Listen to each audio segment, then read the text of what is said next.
मला माहीत आहे की तुम्हाला दारूमध्ये काय मिळतं. काही वेळ विसरून जाण्यासाठी संधी, क्षणिक आराम किंवा काही मित्रांसोबतची मजा. पण कधी शांतपणे विचार केला आहे का?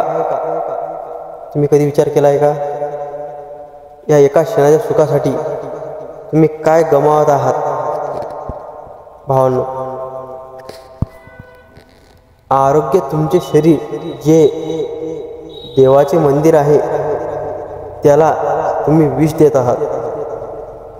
यकृत, हृदय आणि मेंदू हे सर्व अवयव हळूहळू निकामी होत आहेत. दवाखान्यात लाखो रुपये खर्च करण्याची वेळ का आणायची?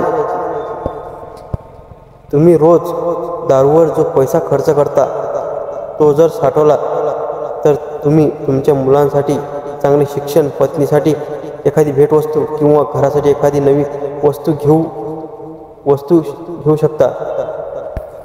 मित्रांनो, जो पैसा अक्षरशः गटारात टाकत आहात, विनाकारण तुम्ही पैसा पाण्यामध्ये टाकल्यासारखे करता. मित्रांनो, लक्षात ठेवा. भावांनो,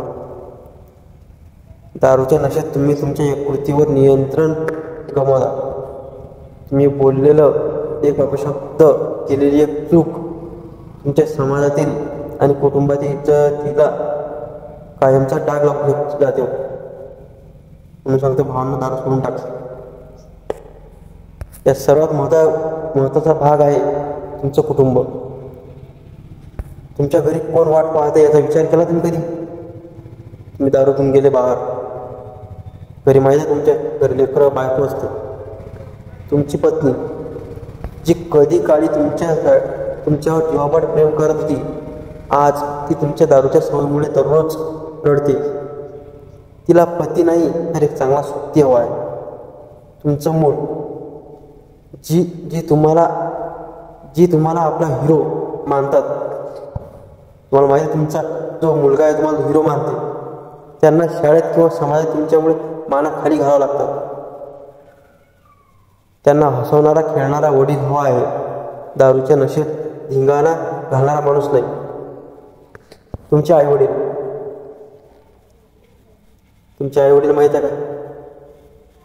ज्यांनी तुम्हाला लहानचं मोठं केलं, ज्यांनी तुम्हाला जन्म दिला, त्यांचा तरी काहीतरी विचार करा.